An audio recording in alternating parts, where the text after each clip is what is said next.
And here we found a stolen car, probably also dumped in the woods. If you're looking for your stolen car, it is probably here, with a can of beans on it or whatever that thing is on the tire there. Just saw a second bear. He pooped in the road. He's over there. I mean, this one's at least a good, it's got to be at least a 900-year-old redwood that's standing right here. I mean, here I am. Anyways. Nice to meet you. Yeah, guys, have a good one. Okay, funny story. I'm on my last day of our trip here down on the Rogue River, Gold Beach, Brookings area. Just locked my, I misplaced my keys, so I just lost at least an hour and a half of what would have been prime riding time to get you guys some footage. Instead, I just spent all that time driving up down the road, thinking I left them back at the Airstream. Turns out they were in the fourth sweater that I wore this morning, so just be warned, if you wear 4 different clothes that have 4 different pockets on them, all different pockets on them I should say, and you know, you're probably going to put them in the wrong pocket and waste a bunch of time.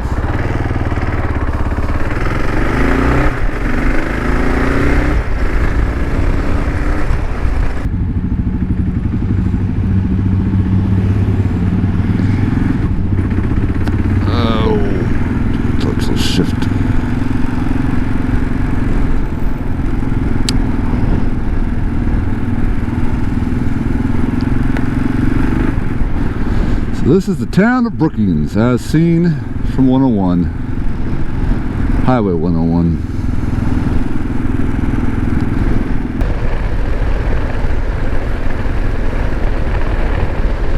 This way to the Bombsite Trail. You betcha.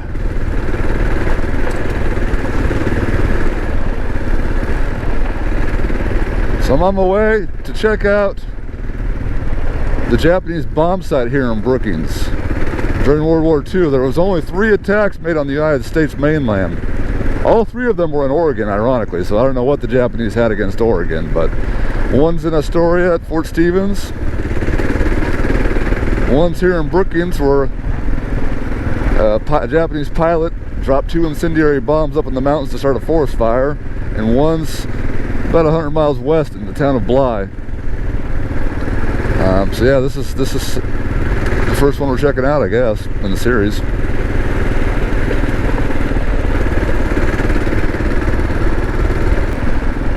Ooh. Where's that road go? Given that it's a Saturday, I can't say it's a light traffic day up here. I've already had a rental car, and a guy hauling a Trail 90 up here, and a couple homeless vans. So I'm taking every corner with caution.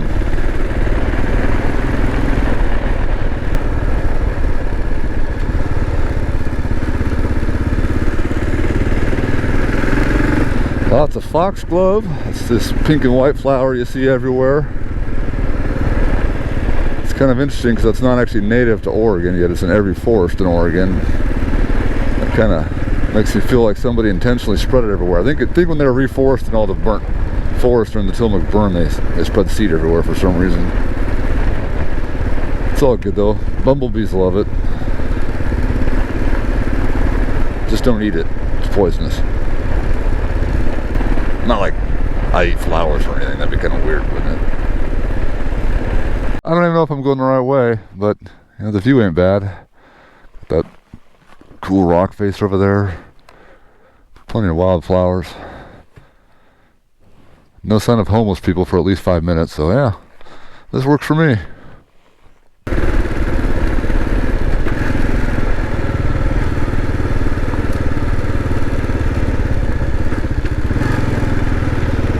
Riding on marbles.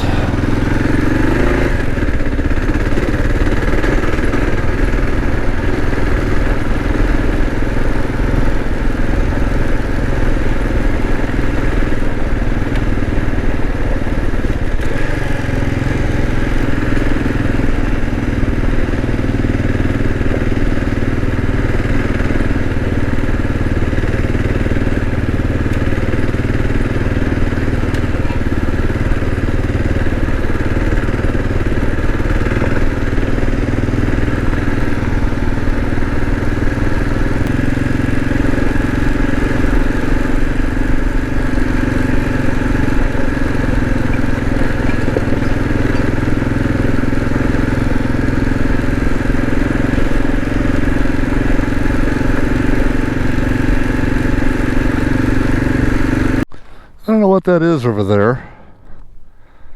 There should be some kind of junk that was dumped down the hillside.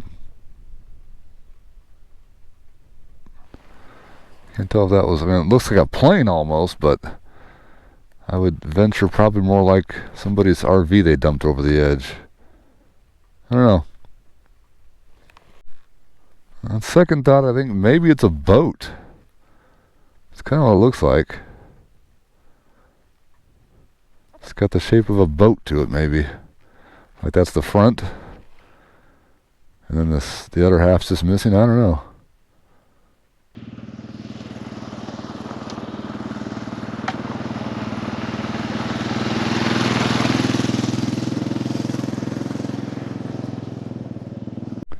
Well, yeah, it's definitely a boat. Now that I'm closer, up above it, you can see the framework of a window there. So yeah, I think some homeless guy came up here and dumped a boat off the cliff. Not that's uncommon, I just wanted to know what it was. And my trusty jack stand, it's just here doing double time. And let me admire all the beauty of the rocks. My jack stand just does all the hard work. I should put some Google eyes on my jack stand.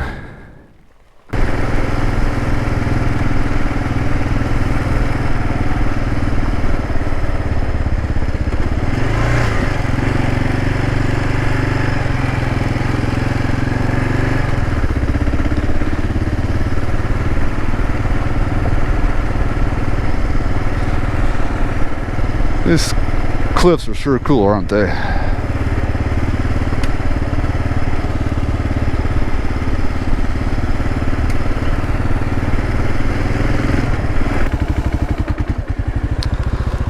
It appears to be a burnt couch.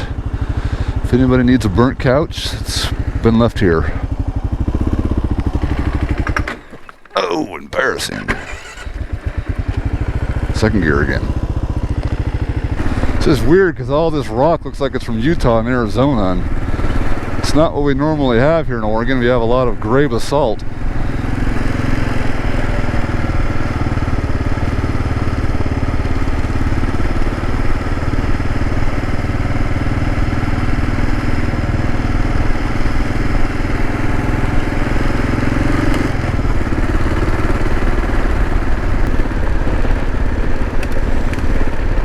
Pavement. What's this? Just gonna pave 20 feet of it and call it good, guys? Over on the Rogue River section I ran the other day, it was the opposite. You'd find these 30-foot sections of gravel that they would just leave randomly on corners. And over here, apparently they just put pavement on problematic corners. And here we found a stolen car, probably also dumped in the woods. If you're looking for your stolen car, it is probably here with a can of beans on it or whatever that thing is on the tire there. Let's see what type of car it is.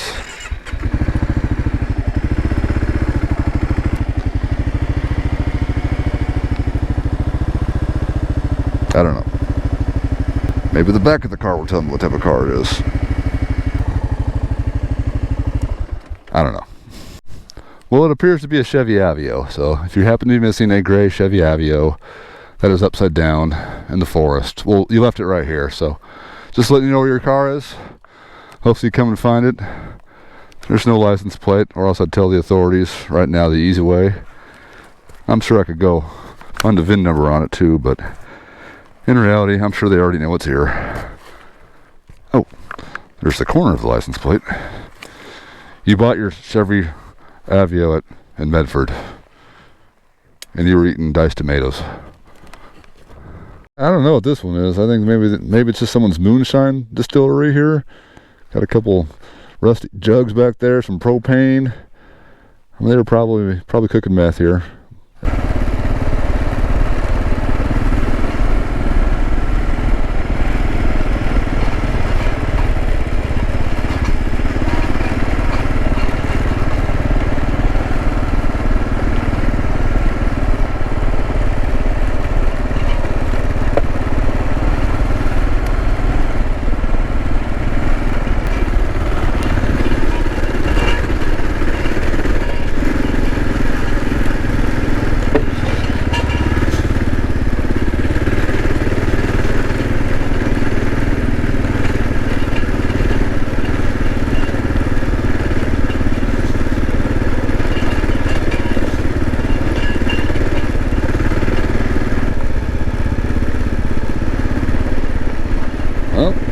enough.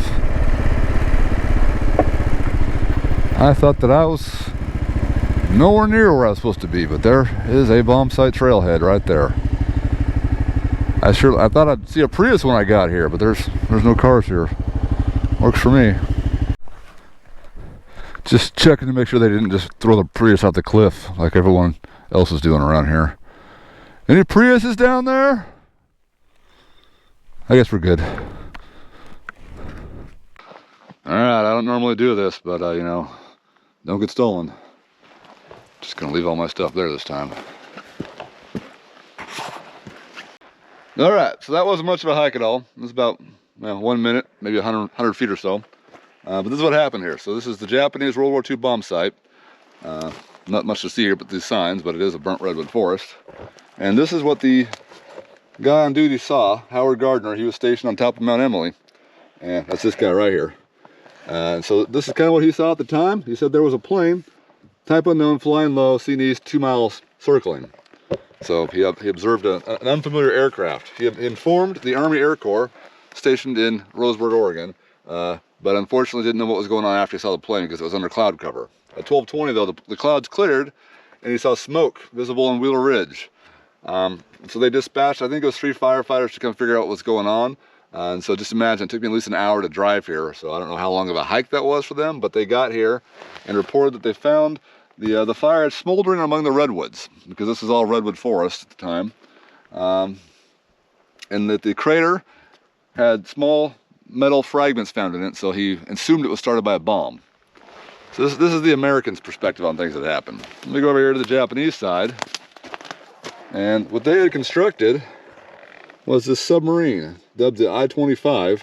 This is a special built vehicle, and it had a tube that went over the top, and inside that tube was a disassembled airplane, which is pictured here. So when they surfaced near California, they put the plane together and they had a catapult launch. I think it was powered by air compressors. Launched this plane off and it flew away. The pilot realized where he was when he saw the St. George Reef Lighthouse. So he knew he was on target, and he went off deep in the woods until that's all he could see was trees. Dropped his payload, which was just incendiary bombs. And the intention, given that this was September, was to create a giant conflagration and cause utter chaos behind the lines, because remembering that all of our manpower was overseas fighting wars, there was nobody here to fight a forest fire, and so it would have caused a lot of problems. And so kind of an interesting tactic to use. Unfortunately though, apparently this forest had burnt at the time, not long before that, and so it was already a recent burn, which made it more resilient to wildfire starting here again. So luck was on our side there that did not happen again. Now, if you go to the town of Brookings in the public library, you will find that the pilot who actually piloted that plane and dropped the bombs, he was invited back 20 years after the war. I think President Kennedy was the one who made the invitation. And he came back and he offered his family's 400-year samurai sword, we'll call it, as an apology, because he felt terrible about what he'd done.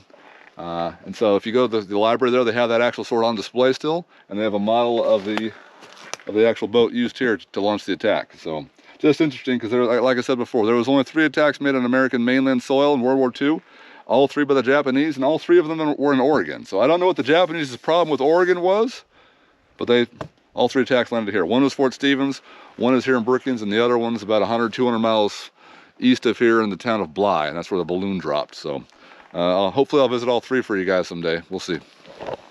Yeah, so just behind the signage there that I was reading, it's over there, this is a really big redwood from the last fire, and it's just charred to bits here.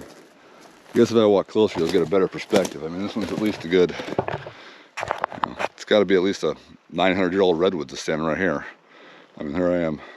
Anyways, that's kind of cool. It's still alive. If you look up there, you know, it's all recovering. As I was trying to explain at the Jebediah Smith redwoods there in California, which were a lot more grander, you could say. But yeah, these fires come through all the time, and a lot of these redwoods, they'll just burn out on the inside and they'll keep on growing, because they're like grass. They don't really grow from like a normal tree. They grow from within themselves, kind of like, the burls. They're always just like this one here. This is probably from the same tree, just resprouting from the roots probably. I'm not a redwood expert. I'm just using my general plant knowledge to apply the same idea here. Just another fine example here. Look at that redwood there. Burned all the way to the top, but now it's just full of new life. Looks kind of like an arborvitae you'd see at home, right? Crazy resilient trees. I mean, all of these, that one, all these skinny ones too. It's like they just start all over again without even falling over. It's weird. So yeah, I think this is the Chetco bar fire maybe that happened about 7 years ago. Before that was the biscuit fire about 24 years ago. I guess it's 22 years ago, and then the silver fire happened in '87 here. So just as an example, this place kind of burns a lot.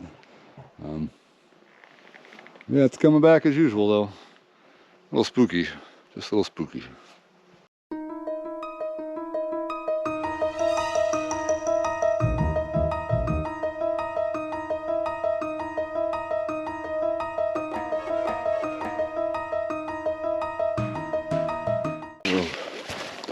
Over the log. It's better than under the log.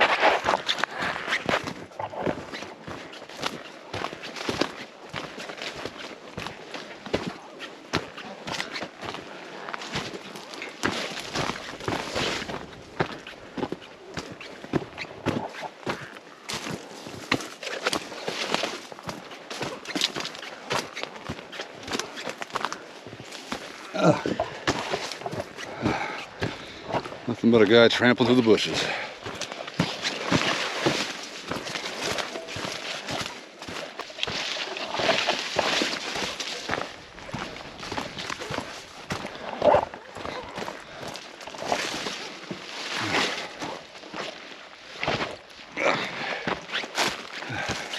It's a lizard. There's a lizard over there.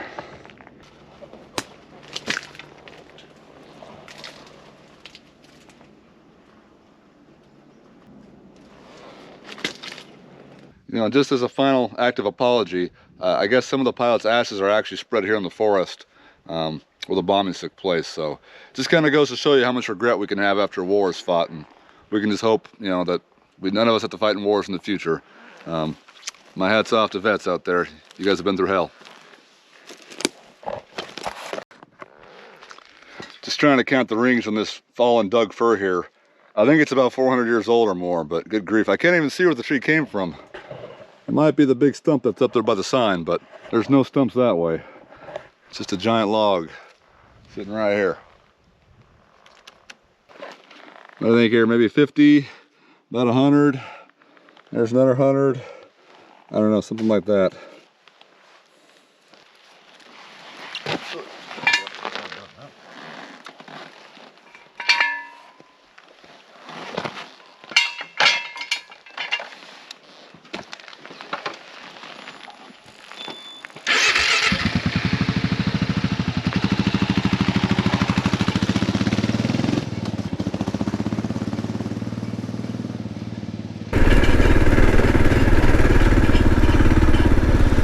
You know, I have seen a lot less bears since I got this jack stand on the back of my bike. I might patent that as my new bear bell. I've also seen a lot more cows since I've got that in the back of my bike, so I don't need more cowbell. Just saw a second bear. He pooped in the road. He's over there. Only saw him for 2 seconds. Just means my bear bell is working. If you guys want to buy a bear bell, I got one to sell you.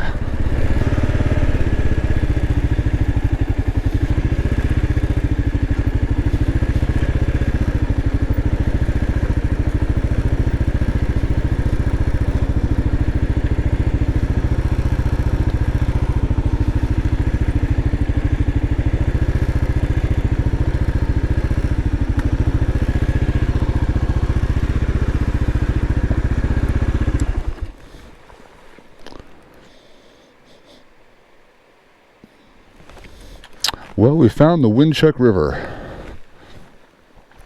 I managed to come over from the Chetco River around the backside over here to the Winchuck.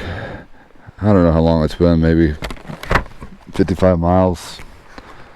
I forgot how many miles I've done today. Cool. Got a couple monkeys rolling in. What's up, guys? So I just had a long talk with the monkey riders there. They were showing me this cool car that's just been abandoned here in the river for who knows how long. Their theory, it's a bug. I don't know though. It could be anything, but we're gonna call it a bug for now. Just a water bug. Nice to meet you. Yeah, guys, have a good one.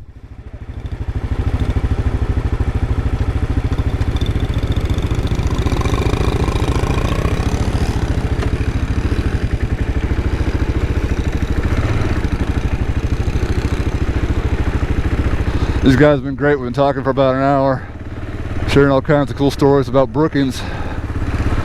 And apparently he's having some fun doing some wheelies, yeah.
Back to 2 lanes, all right. It's an official road.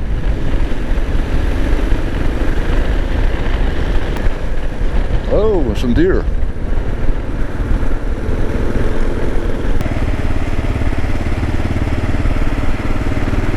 Well, we had to say goodbye to our Trail 70 friends. They had a lot to say about the motorcycle scene here in Brookings. So special shout out to Roadrunner Power Sports. It's a one-man motorcycle repair shop here in Brookings. They said that's the guy to go to for passing through to get stuff fixed. So thanks for showing me around, guys.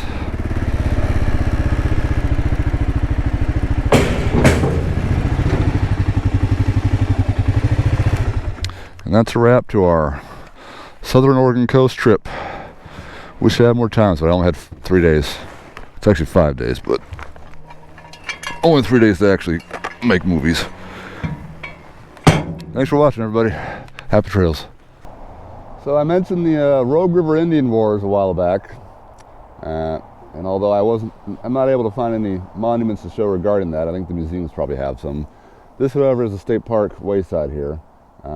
This is the Geisel family cemetery, and this is the remains of a family that was brutally murdered at the end of the Rogue River Indian Wars. I'll spare you most of the gory details, but if you're interested, I'll leave a link in the description below. You can kind of check that out. But essentially, I think it was 1865 was the year. 1856 was the year, my bad. So essentially what had happened was, this is just following the end of the Rogue River Wars, and the Native Americans had been given compensation for their land. They were unhappy with that though, and so the local Indian agent had come by the night before and told the Geisel family that they were fine. They lived in a hotel, lodge, kind of, it was like a general store kind of thing. And so the Indian agent told them that you were fine. They're happy, it's peaceful, life is good.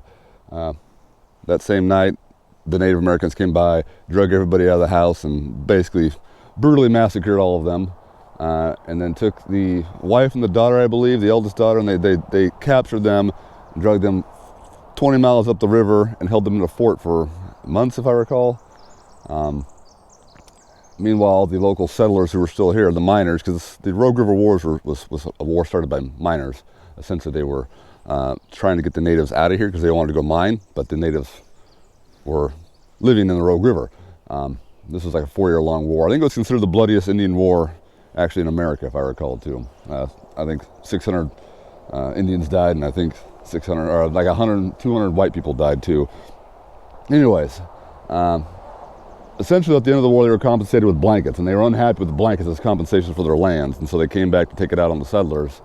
And so everybody that was left here, they all took refuge in a miner's fort and held out for days, and they would sneak out occasionally to try and grab potatoes or whatever they could for food, and anybody that snuck out was essentially caught and ended. So yeah, it's kind of a really sad story if you read about it, and those were the rough times here back then. But this is the best I can give you for a monument, though. You know, this is in memory of John Geisel. I don't know how to say his name properly, but and his 3 sons, John Henry, Andrew, who were massacred by Indians on February 22nd, 1856, aged 45, 9, 7, and 5 years old. Also, wife and mother died September 20th, 1899, aged 75 years, because you know they got to live on afterwards. Having bad internet connections right here, but it's in the story that I'm going to send below at Curry County.